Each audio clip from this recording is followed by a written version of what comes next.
welcome back, everyone, to another exciting episode of Vino Volley. We're back, episode 3. We're back. My name is Michael Wall, and with me is my very lovely co-host, Ryan Rebecki. Oh, thank you.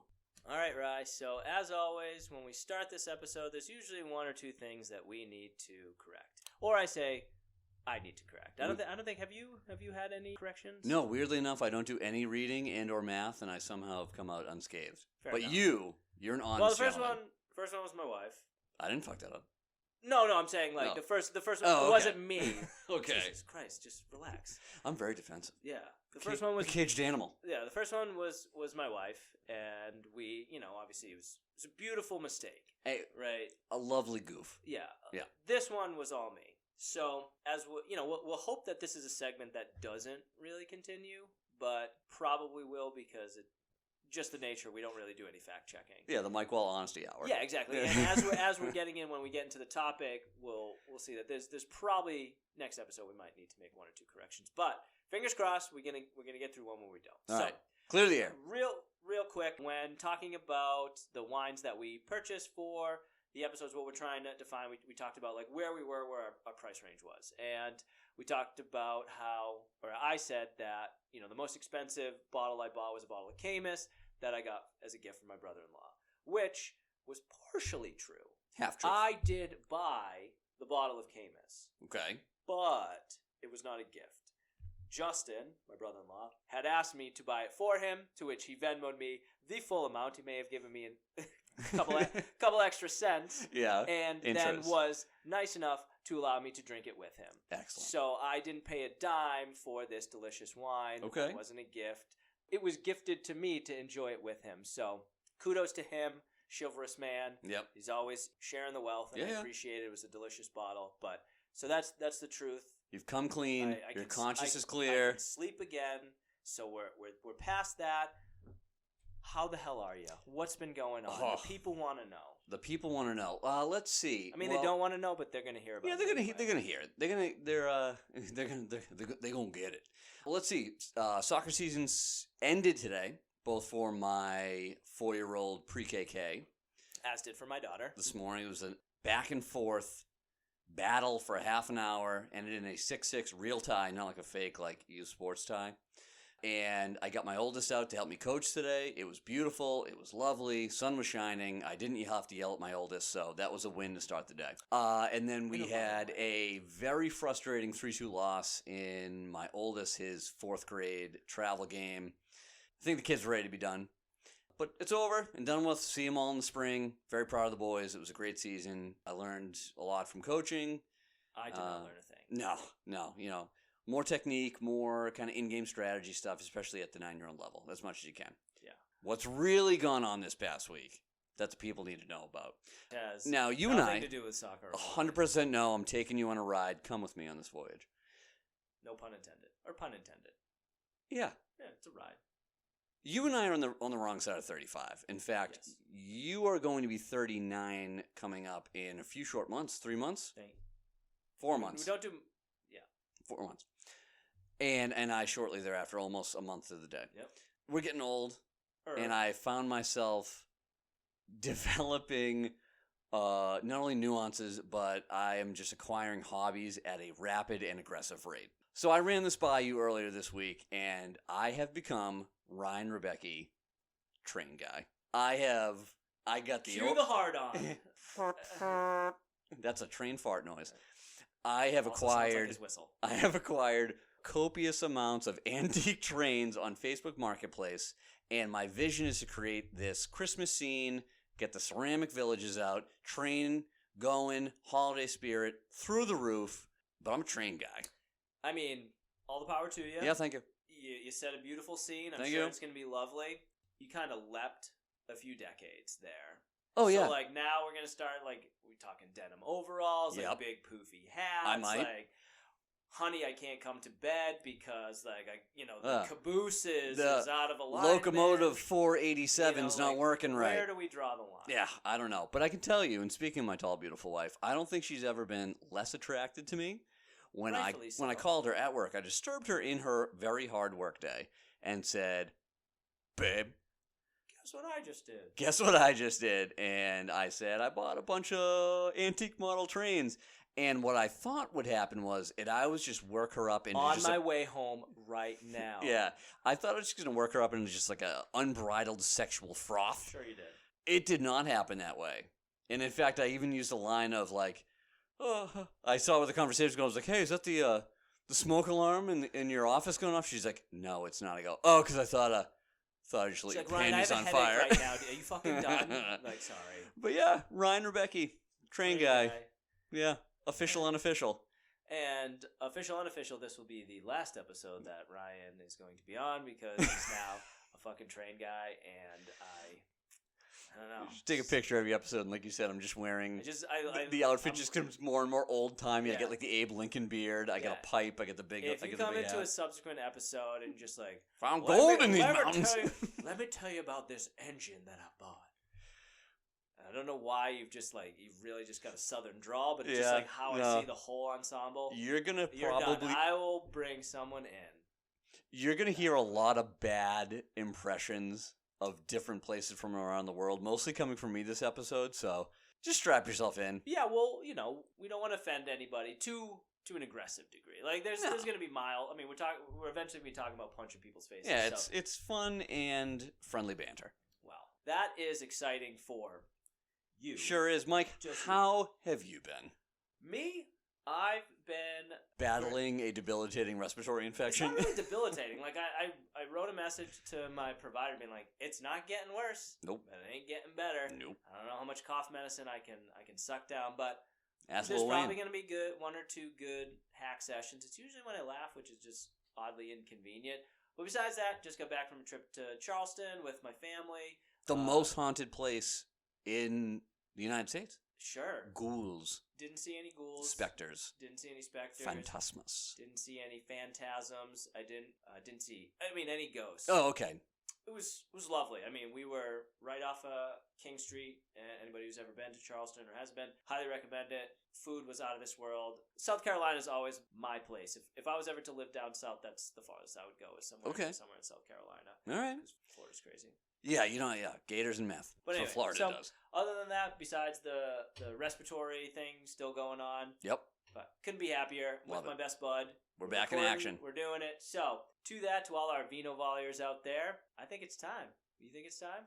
I think it's time. Oh, before we... Apparently it's not time. It's not time. Yep. First, people reaching out, participating, emailing. We've taken it to the next level. You've taken it to the next level. I have. We have our different media outlets. Vino Volley 85 is Instagram. We post on that and try to keep it up to date as to the wines we're drinking to ensure that our listeners can potentially buy a bottle and drink it with us. Although if you're listening to it on a Tuesday afternoon, man, you know what? Actually, fuck it. I don't care. Like, whatever. It's your life. You do what you want to do. Drink on a Tuesday afternoon, you know? Yeah. Drink a bottle of wine. Yeah, who cares? Throw a leg over your wife. So, or whomever you are with in a consensual relationship. There's by no means are all our listeners male, so I don't really go to that. Yeah, hey. Yeah, lift a leg up, throw a leg up, scissor legs, and all the legs everywhere, everywhere in any way you want. Okay, that's where we're going with that. Anyway, so I digress.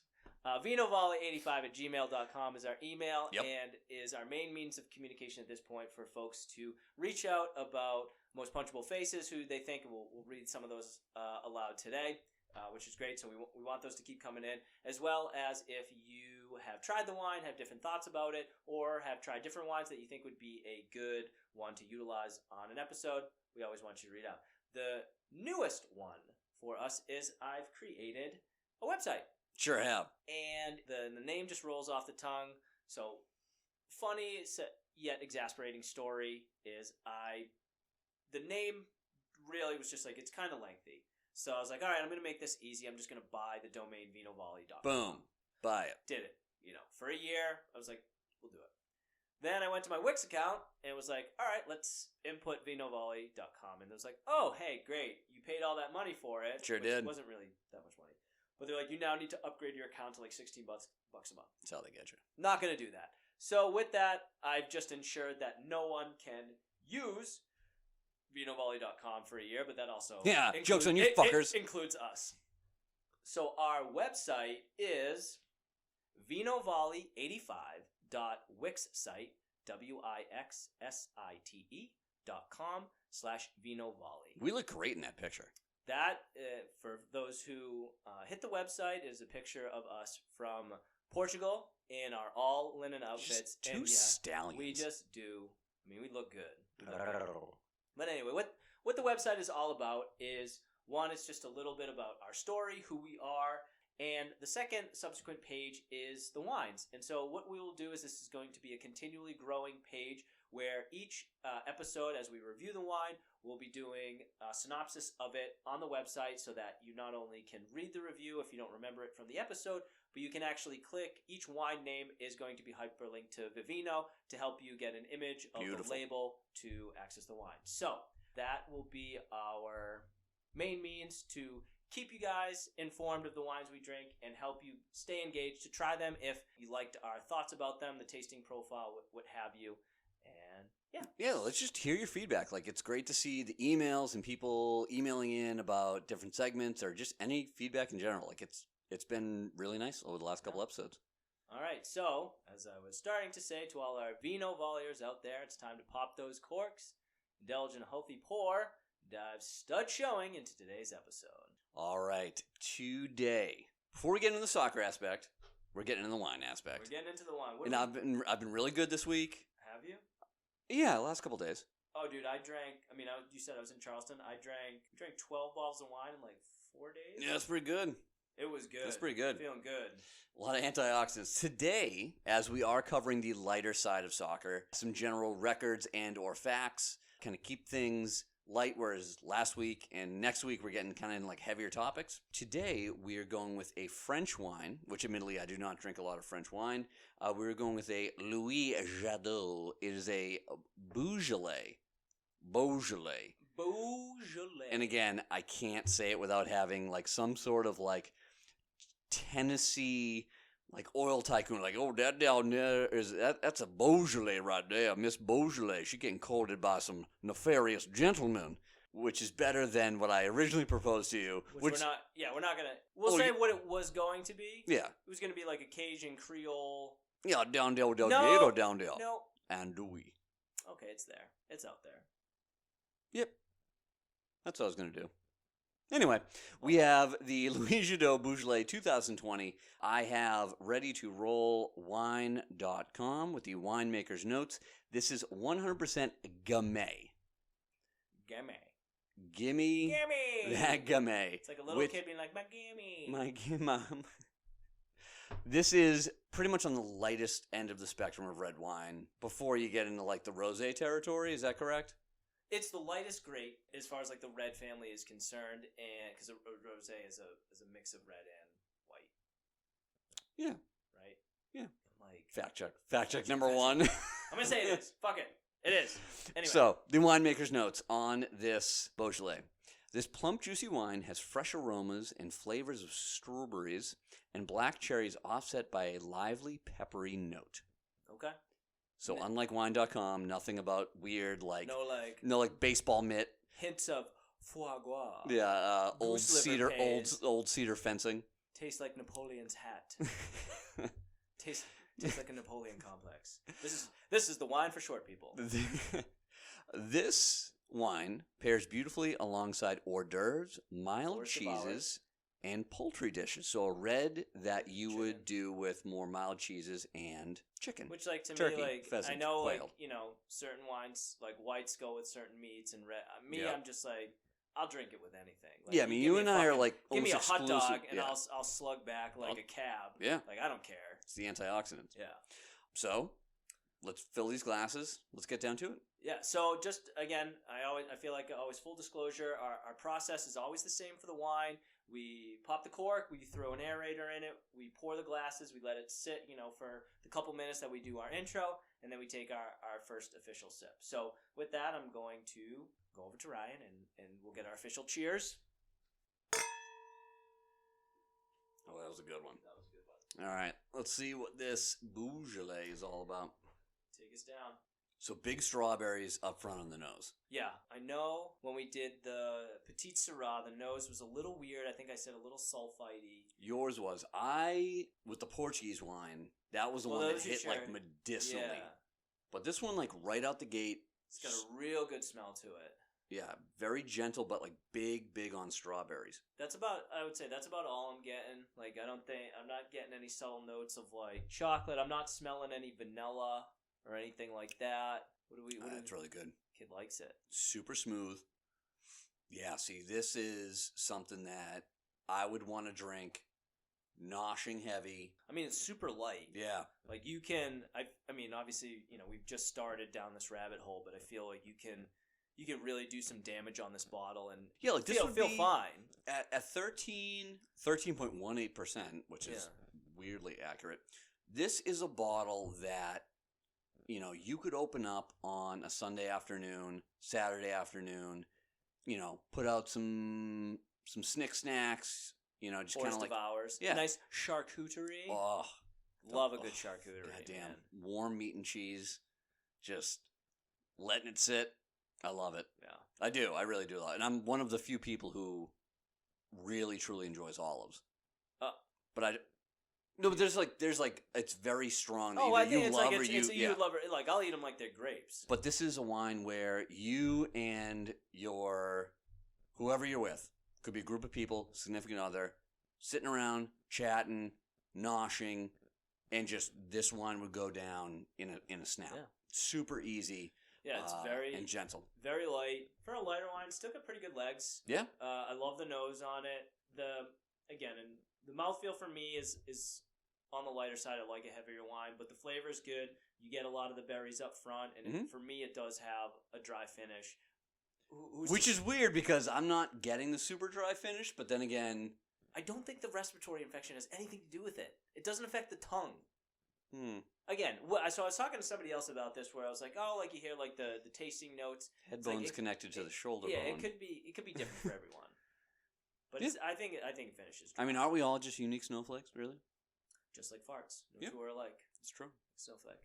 So, just to kind of tie in as we branch into the topic, the reason we chose, and I think we talked about this on the last episode, but just to recap, the reason we chose this is because it is the Gamay. It's the lightest grape on the red spectrum, and we are going to dive into the lighter side of soccer. Yeah.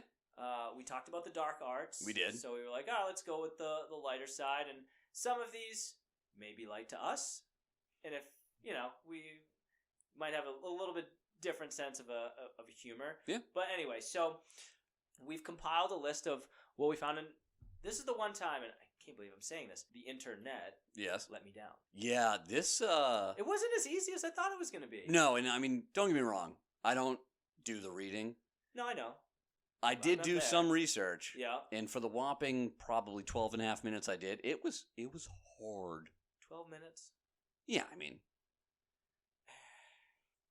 I'm a train guy now. That's right. You should see. I'm bartering on the interwebs for like antique locomotives. Be on the lookout for Ryan's next podcast. Trains. Train guy. Trains. Since the last time we sat at this table and enjoyed wine and soccer talk, Chelsea actually won a game. They sure did. So there you go. $1 billion in oh my god. In money spent. That should be like its own episode of the dumpster fire that is Chelsea. Like, great for them. Like, they found the winning formula is, be down to 9 men. Yeah. Play against 9 men, and hey, we'll find a way. But overcome adversity. Their time will come. Let's not jump ship, because there's plenty of punchable faces there, and I've already got it in my mind. But anyway, a lot has happened. Shall we dive into the lighter side? I'm ready. I have, I would say, 5 quality pieces of information, facts, sourced, mind you, because if anything, I am an academic, and I will give you my source. It came from the Mirror in the UK. All of these came from the Mirror. Yeah. Good for you. None of mine are sourced. Sure. Mine came from Google. Okay. Sourced Google, so, hashtag don't sue. Yeah. When we get to them. But yeah, Rye Guy. And even in good academic standing, I'm going to try not to read off and plagiarize. I'm going to paraphrase to the best of my ability. Plagiarize? Yeah, you're just going to read it off word for word. Yeah. Or try to. I don't have an imagination. combination. You can't read. I can't do numbers. Read. Yeah, we'll hit that shortly. So, All right, so let's hit us with begin it. with the lighter side. Lighter side. Facts, records, information Oh. about the beautiful game. We're going to start in the Premier League with the quickest Are we going to red end card. in the Premier League? Yeah, sure. Because it's the Mirror, so Yeah. Okay. These are coincidentally enough all in the Premier League. I'll come back to that one. Already off to a great start. Man United Yes. have never lost a Premier League game at Old Trafford in which they have been ahead at halftime. Now, I put my source down. I did not record what year this was released in. 1987. Either way, that's an incredible stat. Yes. Up at half, never losing a game. That's wild. That's impressive. That is Patriots at Gillette in the early aughts, not losing at home. That's an American football dynasty. Sure is. You can use your hands. Now they suck. Sure do. Ugh. Moving on. Like the men in the bushes at the Prudential Center in Boston. Recover. Alan Shearer has missed the most Premier League penalties, 11. So he's missed 11 penalty kicks in his career. Yeah. That's a lot. It is, but like you got again, continue. In fairness, he's also scored the most at 56, which is a stupid amount of penalty kicks. He also holds the record for most goals in the Premier League. So again, 11 Coincidence? Yeah, 11 seems like a lot, but he also, because I remember no one was probably happier than Alan Shearer when Harry Kane left the Premier League to go to the Bundesliga. Yeah.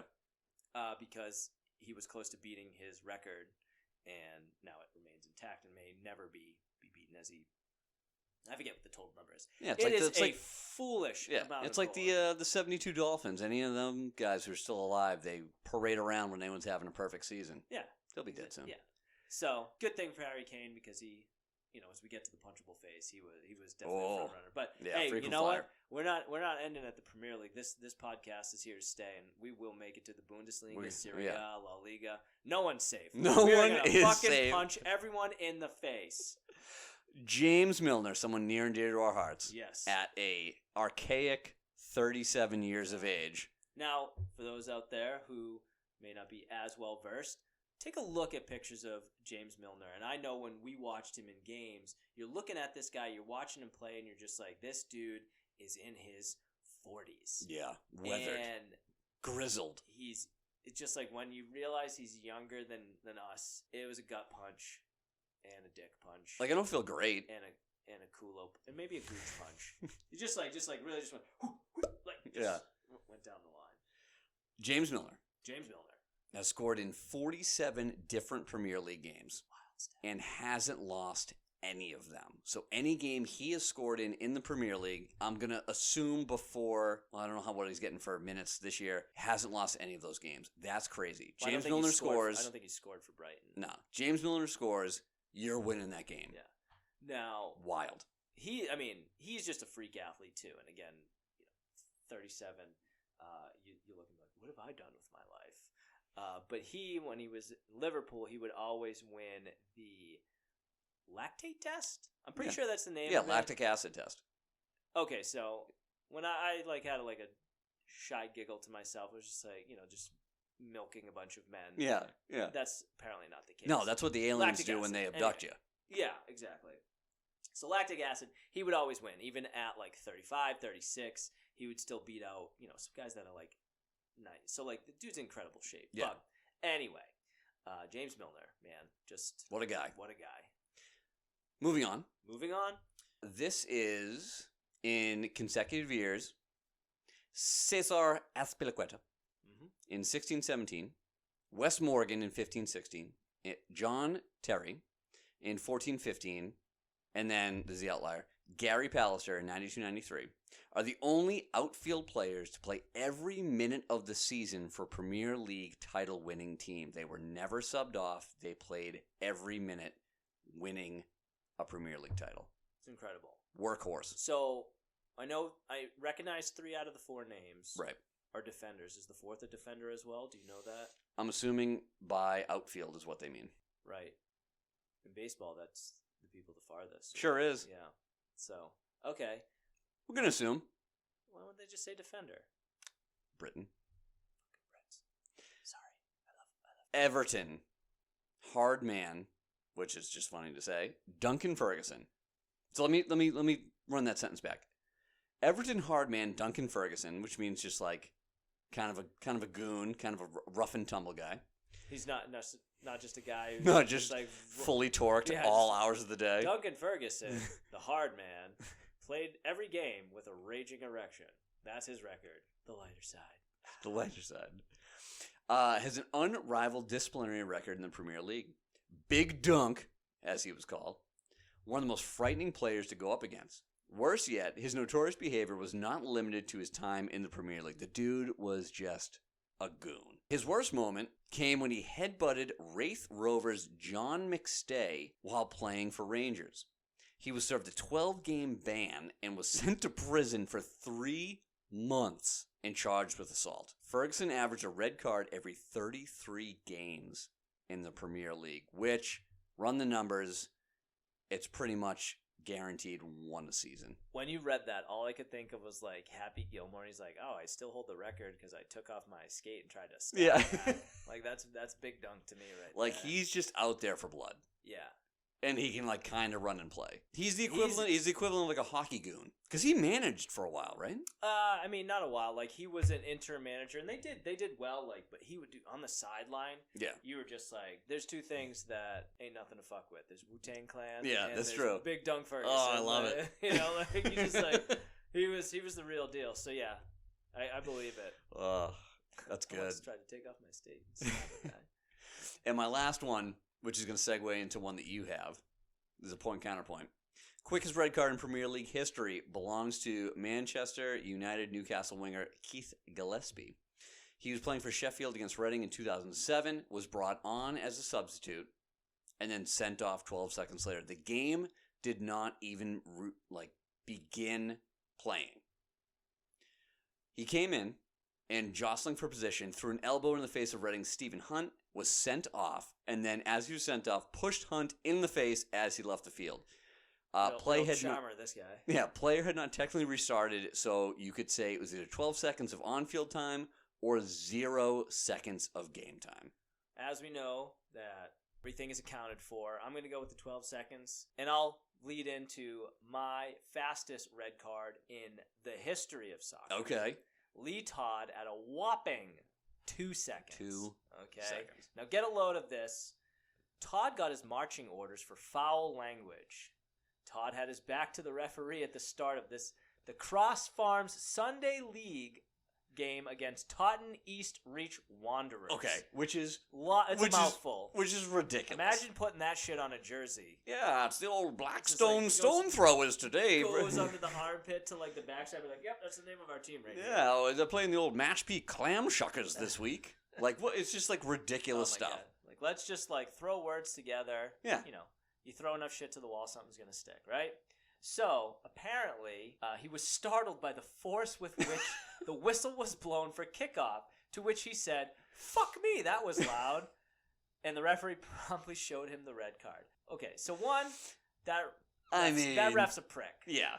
And because if something was like blowing in my ear, I probably would have been pretty. But like, that's kind of hilarious. A Sunday league game. This is like these Sunday. I've every now and again on my social media feed, I get these Sunday leagues, and it's just like people are getting like mule kicks. Oh yeah, and kind of to the point, like that shit like happens, and like some guys just like, I'm gonna say the F word, and it's just like, instant red card, like not a yellow, just a red. Yeah, but 2 seconds. So good for you, Lee Todd. That is an incredible record. Go Lee Todd. All right, the next one I have is the longest headed goal. Joan Samuelson, 190-foot header. It won his team the match and set him into the record books. So 190 feet, we said, was over 63 feet. 63 yards. So 63 yards. So you're over midfield. Yeah, that's stupid. Like, that would be like wind to your back. Where was the goalie? Did he fall down? Is he dead? Did he just shit himself? 63 feet. Okay, so there's the famous like Beckham kick. Sorry, 63 yards. I keep saying feet because this is America. But yeah. There's the famous yards is also right. It's okay. Not a math guy. It's not meters. Digress.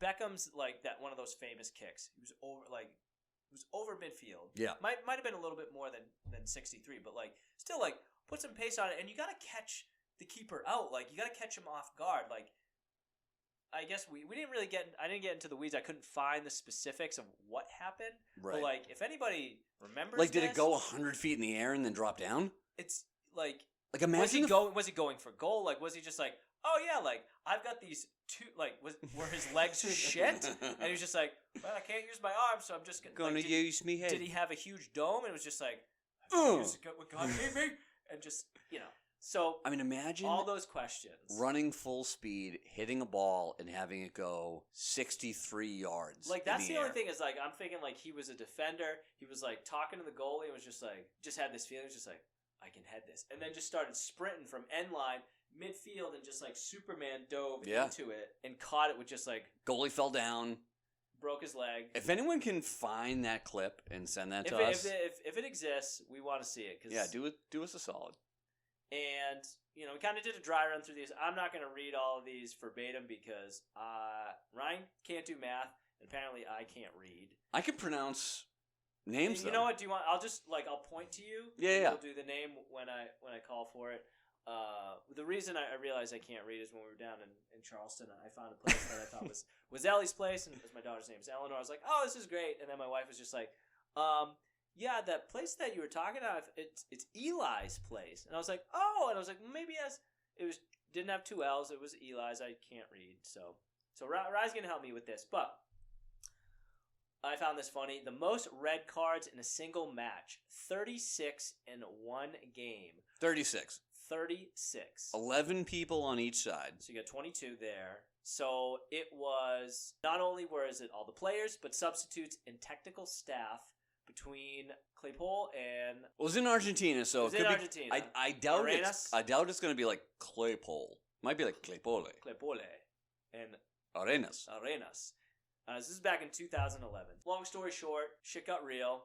2 players got sent off in the first half, and then chaos descended amongst the ranks, to which players were lunging into tackles. There were repeated standoffs between them, so it boiled over into a mass brawl. Saw the managers, everybody, managers, red-carded. People coming in from the stands. A fan was just like, red-carded, put into the book. Wild scene in Argentina. Very passionate. 36 red cards in a single match. Incredible. Like, you stop the game, that's it. Well, I mean, they had to. There were no well, yeah, I plays, mean, I'm just saying, like, that. There you go. Unbelievable. Everyone go home. All right, and I found this funny, not for this guy, but the record for the most own goals goes to good old Richard Dick Dunn. Gold Dickie Dunn. I can't imagine he's ever been called Dick Dunn. Dick Down, Dick Dunn. What if it's Dunny? Oh, Dickie Dunny. Dickie Dunny. D-U-N-N-E. You could be right. I can't read. I don't know. So, 10 own goals. God. Imagine being like, a again, coach. I don't know, like, the length of his career, but, like, putting it into your own net 10 times, like, we know how passionate the fans are. Yeah. They must be like, oh, here comes fucking Dunny again. Just kick it that way. Yeah. Like, imagine a coach being like, all right, Rick. All right, Richard. All right, Dick. Like, 2 minutes left. We're up 1. Our center back just pulled his hamstring. Go that way. All you got to do is just play your position. We're going to have a guy overlapping you. You literally just have to be a warm body. He's like, okay. And he just friggin' rifles one in his own net. It's just like he's just bad luck. Yeah. 10 goals. Ugh. Yeah. Brutal. All right. There's a tie for 2 players. Again, I think this is the lighter side, but probably for them, it's pretty dark days for them. Yeah. Is who holds the record for relegation? Herman. I'm going to need your help there, Rye. Ryderson. I'm assuming Norwegian. Yep. With Crystal Palace, Wimbledon, Ipswich, Charlton Athletic, and Portsmouth. So 5 times. Tied with Nathan Blake with Sheffield. That guy's name's Nathan Blake. That was an easy one. Okay. I got that one. Twice with Bolton, Blackburn, and Wolves. In future episodes, we're going to talk about the beauty and agony of relegation. These guys went through it 5 One times. of the best things in sports. Oh, I love it. But imagine if, like, in the pro football, like American football. Yep. The bottom 3 teams went to the CFL, and like you could do it in hockey, and I'm telling you, you could do it in hockey. It'd be I would love incredible. But we'll talk about that on a later episode. we'll talk about it when we talk about the beauty of relegation. But just imagine being like, oh yeah, I got I'm on loan, or I got bought by this team. It's gonna be a new year. I'm excited, and then it's just like back at the bottom. Yeah. Oh, brutal. So, biggest defeat, and I'm not gonna go through the names. This should come with an asterisk. This one. Because it's foul play. But anyway, it's 149-0. So if you look up like biggest defeat, AS Adema and Emreen, I don't know. Emiren. Yeah, just go SOE. So these teams were in Malaysia. They're in Malaysia. It's a Malaysian league. Essentially, it's a round robin. There was some controversy with the penultimate game that kind of cost them the title, so they were just like, well, fuck the man. Yep. Not only are we going to lose, but they basically, anytime the ball was kicked, they just hoofed it into their own net and did it 149 times. The other team, the article said bemused. I think is an understatement. I would be absolutely laughing if like the other team was just cooking it into the net every time. Because imagine like you're kicking off after you get a goal scored on you. Yep. Either which way. So they were just kicking it off to their players and firing it into an open net. And so like the coaches, there was a whole big thing. A lot of names with a lot of vowels and consonants, but a bunch of people were suspended. Huge big to-do. Check it out. Oh, you mean you never heard of Ratsim Razi? Yeah, exactly. Sazaka? There is a video, and at first when I was watching it, because I hadn't read the article, I was like, these guys are fucking terrible. Yeah. Like, how are they so bad defensively? And then I realized they were scoring on themselves. It made a lot more sense. But it is a wild video. Check it out. 149-0. It's exhausting. Just trying to lose like that. All right. Now, any child, I'm sure at one point in their lives, went to like Ringling Brothers and got this item. It is the Vuvuzela. Nailed it. And it is that obnoxiously loud plastic horn. It's like the drone horn. Yeah. And there is now a record for the most people blowing the Vuvuzela simultaneously. That number is 12,511 was blown at a game in South Africa. I remember I wanted it because we went to the Olympics in Atlanta. I think it was 96, and I was like, I'm gonna blow this horn. Yeah. But like now as an adult, if I went to that game, we talk about punchable faces. Yeah. Everyone's getting assaulted. Just sucker punches left and right. Let's see. Most injured player in soccer history. Poor bastard. I found it mildly amusing. Agreed. So topping the injury-stricken list is former Arsenal midfielder Diaby. Tipped to become Patrick Vieira's worthy successor upon his arrival in North London, Frenchman was not given the greatest of chances, leading the way with 1,747 days spent injured. Which, quick conversion, that's 4.7 years. Yeah. That's insane. 314 matches missed across 21 separate injuries. Not like a recurring thing. 21 separate injuries. Either the dude's made of glass or he's like milking the paycheck. 21 injuries? Like 4 years straight? Come on. It's incredible. Take a multivitamin. Yeah, right? Drink some fucking milk, dude. Yeah. His career-ending challenge dealt by Sunderland man Dan Smith will never be forgotten, especially in the eyes of Arsene Wenger, who threatened to take legal action. I found that lighter, apparently. It's a record. Well, that wasn't the point. It was the lighter side of soccer. It wasn't record. So, like, I remember his name being like, he's the next big thing, and then you never heard anything else about him because... Unless you were an Arsenal fan. Yeah, well. Record for most times hit in the woodwork. Robin Van Persie, 44 times. That's a lot of tingies. I mean, again, he's put it in the back of the net plenty of times, but man... Yeah. I feel like our boy Darwin is dude's like he's hit the woodwork several times already. Don't get me started. It's not the time. Not the time. And then this one I think really does hit the lighter side, the aspirational side. Is the highest game of football ever played. There's a lot of layers to this story. There's a lot of layers to it. Although the Bolivian El Alto Municipal Stadium holds the record for highest stadium above sea level, the team at Equal Playing Field managed to take it to the next level in 2017 with their own contribution to Football World Records. The all-women side battle against the elements in a 6-day climb to play a game of football in a volcanic crater on Mount Kilimanjaro. Okay. Okay? Before you continue. A bunch of women playing in a volcano. In a fucking volcanic crater. And they were still cold. And That's all I'm going to say about still that. damn near a mile up. That always reminds me of that Family Guy episode, but I think they climb Mount Everest. Yeah. And Lois wakes up and the tent is like flapping open, and she's like, "Peter, close the door, it's freezing." He's like, "Breaking news, a woman cold," and like zips it up. Anyway, continue. Awesome. Yeah, incredible. You're climbing 6 days Yeah. to the top of Mount Kilimanjaro. Someone somewhere has either made a football field or like lined a soccer field there, and then you're playing a game in a volcanic crater. Yeah. Love it. I want to see more of it. So, well, you probably can because it was followed by a documentary crew. Yeah. The group was made up of There you go. Olympic medalists and international level players, and they made the ascent to raise awareness for inequalities in female sport, as well as to inspire the next generation of women footballers. And the beautiful game was played at an altitude of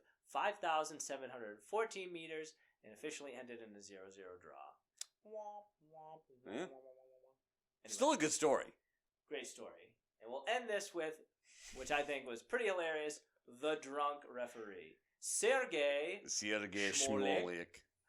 refereed pretty much an entire Belarusian first division match from the center circle. So drunk was he that he couldn't keep up with play. In the second half, he hardly moved around the pitch at all, a source says. By the end of the game, the reason was evident to everyone. The referee was shit-faced. This was confirmed by medical tests later that evening. Listen. What a legend. Listen, Like, you take any Slavic dude, pump them full of vodka, and like they'll be able to like stand and do something okay. listen, I've gone to work hungover after a long night of vodka Red Bull, so I can sympathize with dear old Sergey. Sergey. I think this is a power move, and I love it. The dude's probably shaped like a Eastern European snowman. Yeah. Just sweating from all the vodka he just consumed, and he's still trying to call a game. Yeah. Now He showed up. He showed up, and I think that's like a good official wrap up. But there's one I did want. There's really no more needs to be said. I think you need to Google search, but just Google Phil Jones's face. Okay. Former Man United defender, and that dude is like the poster child for just like the dirt face, and like. I think he like there's one where he like kind of like is trying to like head the ball, but his face is already like in the dirt, and so he's just like inchworming across. Like He's got like a face only a father can hit. Just do yourself a favor as we wrap up the lighter side. Google Phil Jones's face. Okay. You won't be disappointed. All right. Rye, let's check in on the wine. All right, I'm on board. It's still Has it changed? Has it changed at all? No. Ever since we opened it up, it's still big strawberries. It's light tasting. I'm not getting the aftertaste or like not the burn, but the dryness that you're getting. Okay. I still feel like it's I don't want to say like lush because that's not the right term, but I think because it's so light, you're getting strawberries, you're getting berries, and then it's not super lingering like in the mouth. But that's just how I'm feeling. I agree with a lot. Super fruit forward, very light. I don't think it's changed much at all. I think, based on what we did, you can, because, kind of going back to that Portuguese wine, it definitely changed, right? Like, you needed to let it sit. Yeah. So this one is pop the cork, pour a glass, enjoy. It's light, it's fruity. To me, it has a dry finish, but yeah, I think it's enjoyable. And as I try to tie everything together. We're talking about the lighter side of soccer. We went with the grape that's on the lightest side. The reason that we chose the team, Tottenham Hotspur, because their jerseys are white. And so, my friend, we are at, which I think might be our favorite part of the episode, each episode. I love it. I hope our fans love it. And it seems people do. We got some responses. We got some responses. We're at the most punchable face, my friend. So let's talk about who we just want to absolutely fucking sock right in the kisser. And you know what? I think we're hoping every episode, if he has his input, we'd love to hear from your 9-year-old son. What does Ryder Uh, have to say? so I'm gonna start before I Preface the innocence of a child. yeah. Before I get to what my 9-year-old his input in this, I can't stand the name Tottenham Hotspur. It doesn't flow. It doesn't flow. No. I don't like. I get the idea. It's like, oh, it's a chicken. The Is Hotspur. that what a Hotspur is? Yeah, A Hotspur is a chicken? like the spurs on like a chicken, like the back of a chicken. Oh. I could be Oh. totally wrong. Maybe this is my first one. I have to fact check myself. I don't care for the name. Yeah. It doesn't flow. It's No. too long. Like even like Wolverhampton Wolves Wanderers. flows. Wolverhampton See, Wolves. that's when we talk about them. That's my big issue with that. Just say Wolves. But Wolverhampton Wolves would be redundant, wouldn't it? Because you have Wolver. That's why I was confused by the whole thing. I'm a simple man. Anyway, Just a man in his trains. just a man with his trades. Tottenham Hotspur, a fairly but not really successful club in the last few years. Made it to the Champions League final, but really can't win a GD thing. And I love it. I know. It's a team, it's pretty easy to dislike, and not because of one thing or another. It's just like a back burner, easy team to root against. Yeah. But as I'm looking through their roster right now, and I have it brought up on my phone, I've gone through. Before we get to physical features, faces, they have some of the best names I've come across in the Premier League. Let's scroll through a few real quick.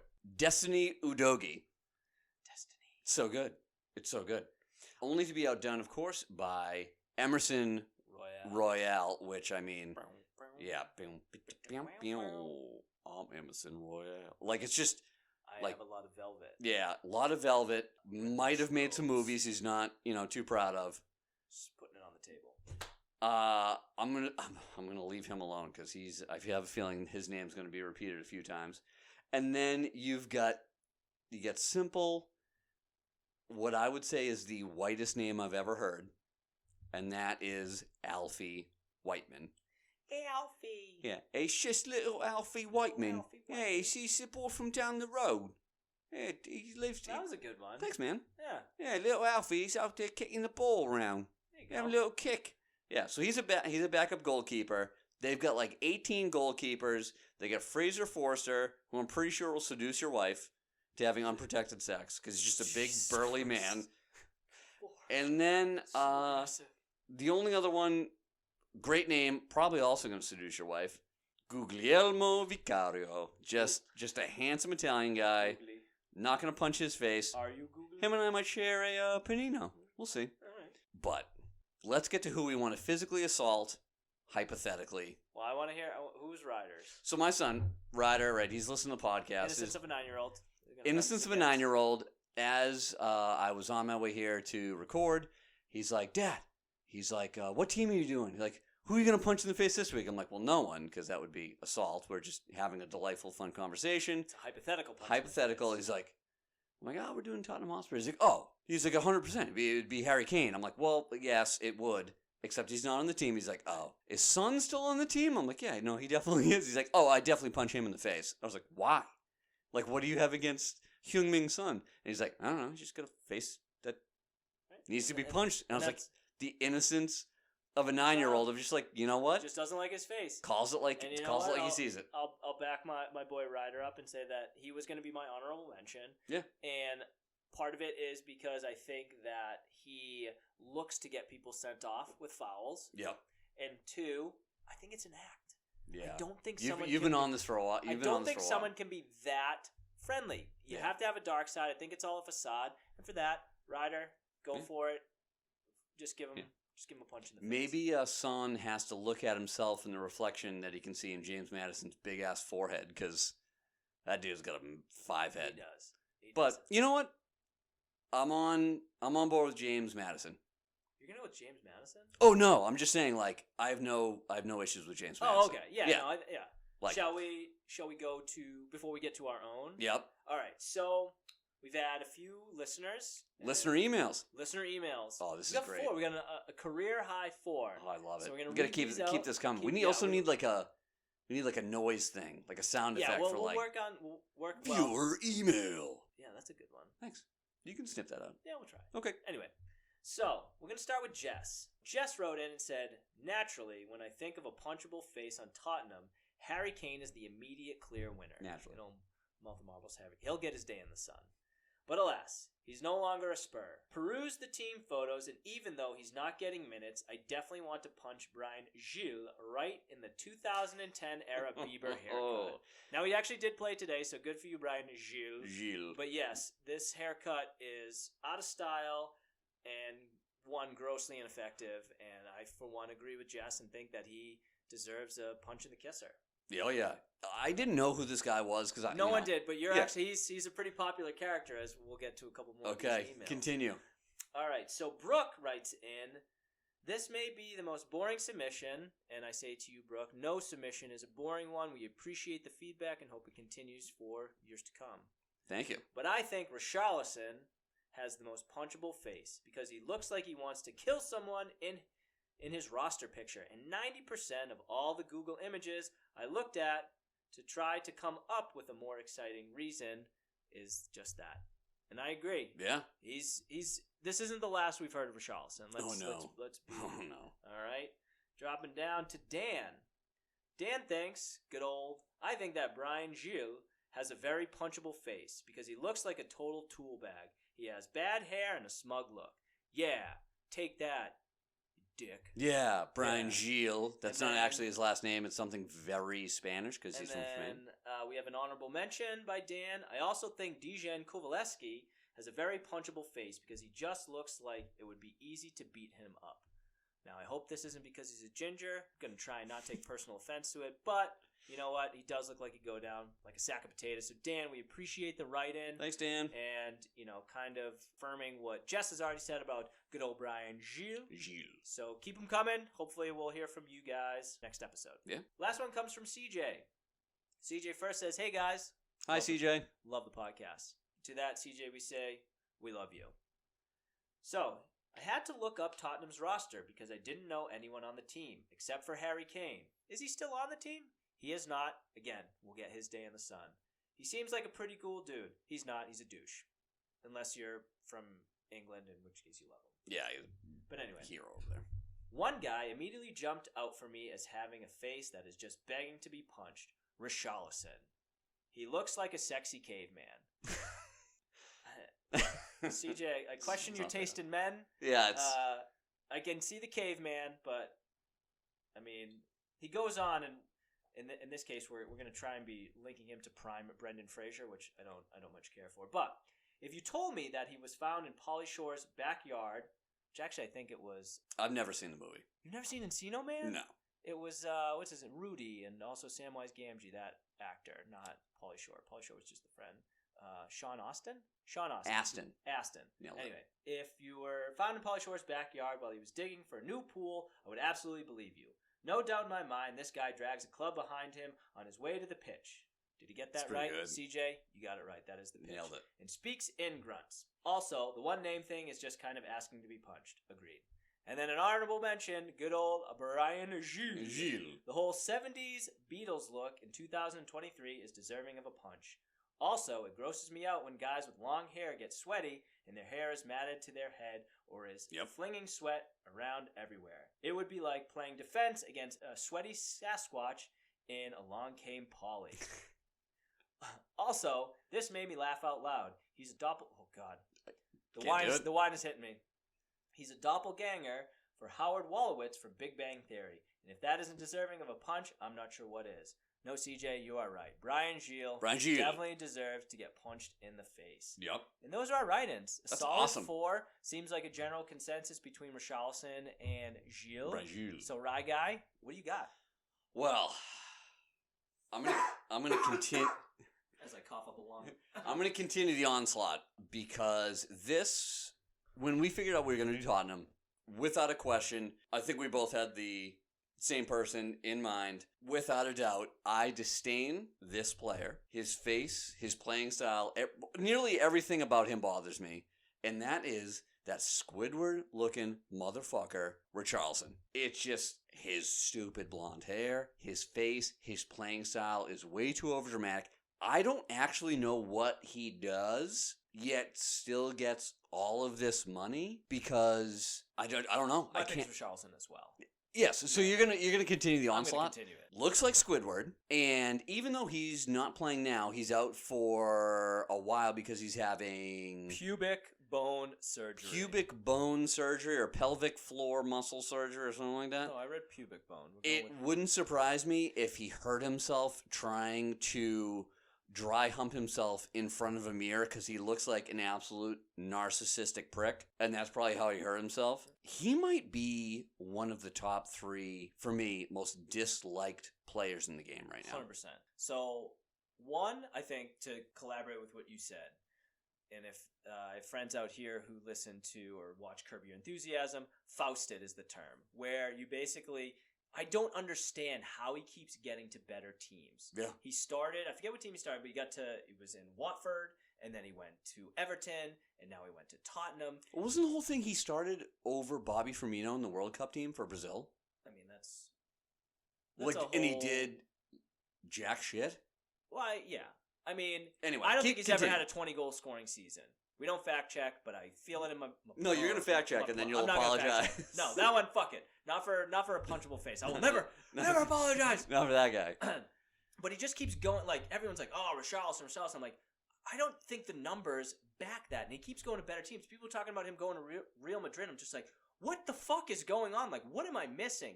The dude is, I mean, he's a good player, but he's not what I would consider great. He's got the Squidward face. I mean, he's got a honker that you just want to absolutely pulverize. And then his tough guy look. No, I quit. Like there were guys who had like that look. Like we talked about Kobe Bryant, Black Mamba. Like when he was in a game, he'd have that protruded lower like jawline. Like was in the game, Mamba like, mode. Menacing, right? Yeah. Charleston looks like a fucking pouty child that you just told that to eat their vegetables before they can have and dessert. He like doesn't he's just like perform. He pouts out like his bottom lip. He furrows his brow like a fucking child.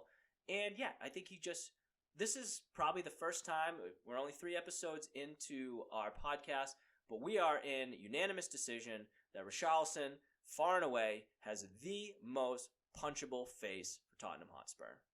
100%. You're also bigger than him. He's only 6 feet tall. With the same height. I think he's probably more muscular than me. I'll just punch him in his damaged pubic bone. And then I'll punch him. Once I get him on his knees, fucking sock him right in the face.